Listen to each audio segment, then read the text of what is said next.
Friends, நல்ல பாண்டான ஒரு angel பேர் 2 வாரத்துக்கு ஒரு தடவை முட்டை வைக்கும்னு சொல்லுவாங்க.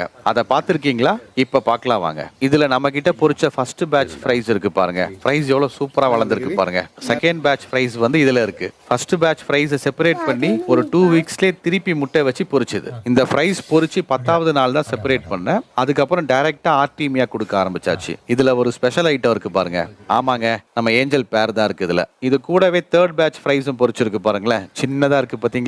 இப்ப பொரிச்சிருக்க குட்டி இது. இப்ப என்ன பண்ண போறேன்னா, தொட்டியில ஒரு பக்கெட் எக்ஸ்ட்ரா தண்ணி ஊத்தி நம்ம செகண்ட் பேட்ச் ஃப்ரைஸை எடுத்து ஃபர்ஸ்ட் பேட்ச் பெரிய தொட்டியில விட்டாச்சு. இந்த சைஸ் ஏஞ்சலை கையில பிடிக்க கூடாது, நெட்ல தான் பிடிக்கணும். செகண்ட் பேட்ச் ஃப்ரைஸ் இருந்த தொட்டியை ரெடி பண்ணி பேரண்ட விடும்போது பார்த்தா இங்க பாருங்க, ஃபீமேல் திரும்ப எக்லோட இருக்கு. ஒரு நல்ல செட்டில் ஆன ஏஞ்சல் பேர் இப்படிதான் ஃப்ரெண்ட்ஸ். 2 வீக்ஸ் ஒன்ஸ் முட்டை வச்சு ஃப்ரைஸ் பொரிச்சுக்கிட்டே இருக்கும். ஏஞ்சல் மேல் ஃபீமேல் எப்படி பாக்குறதுன்னு தெரியணுமா? கீழே இருக்க லிங்கை கிளிக் பண்ணுங்க. தேங்க்ஸ் ஃபார் வாட்சிங்.